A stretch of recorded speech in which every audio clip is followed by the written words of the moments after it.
Burning hell, I tell you what.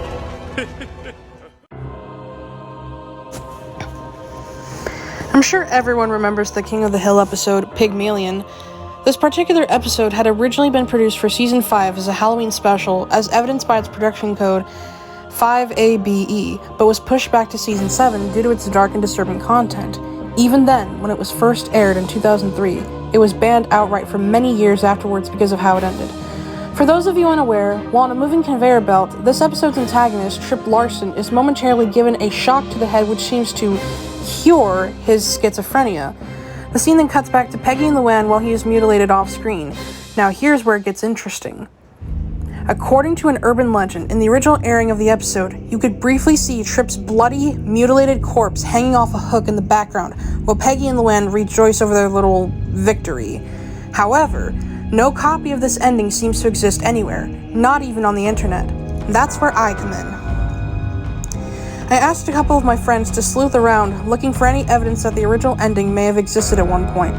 For days on end, they would hound Mike Judge and the other people who'd worked on King of the Hill, asking if there were any changes they had to make during the original broadcast in 2003. Stormy and Justin, yes, those are my friends' names, told me that whenever they brought up the original ending to Pygmalion, the crew members would either desperately try to change the subject in an attempt to avoid answering the question, or just hang up on them without hesitation.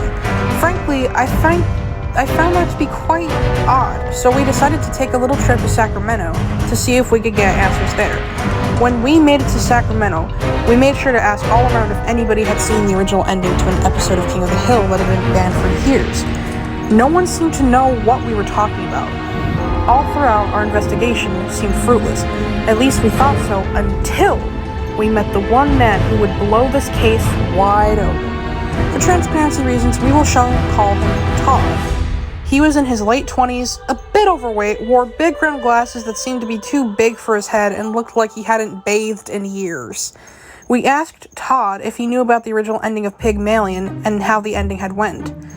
He told us that yes, he had seen the episode when it first aired, and yes, he could tell us how it ended. "It was like really fucked up, man," he said. "I'd never seen anything like it. When Trip was on that conveyor belt and saw the spike coming down, it was all over for him. Right after he saw it, it cut to a scene of the conveyor belt being splashed with lots of blood, but it was only for a few seconds." "What happened next?" I asked him curiously. "Well, then it cut to Peggy and Luanne getting sprayed with blood. Like someone was pounding a human corpse with a meat tenderizer, and the blood spatter was landing every which way. Then I saw it. What remained of Trip fell off the conveyor belt and onto the floor.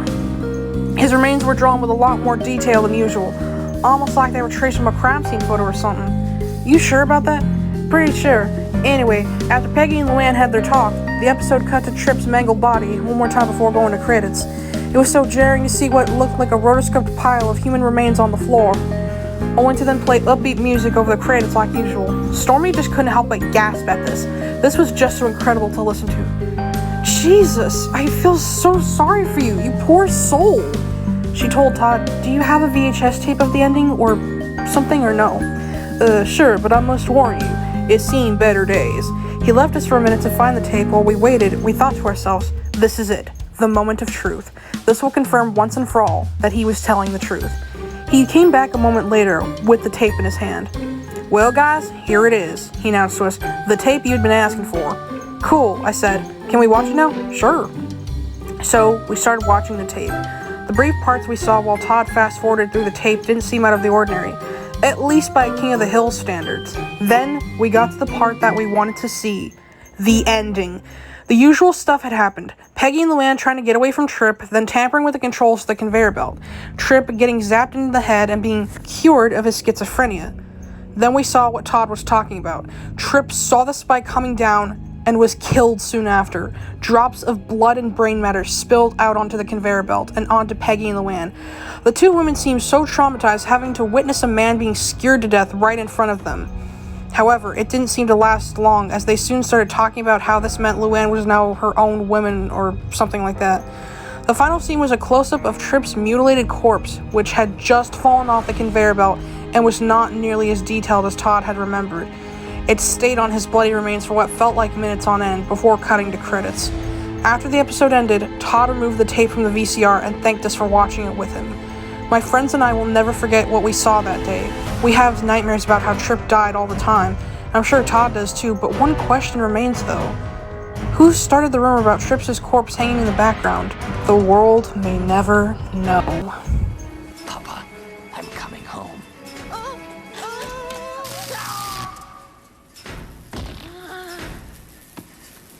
Oh my god. I can suddenly think clearly. The voices have left my head. What am I doing in a pig costume? Uh-oh.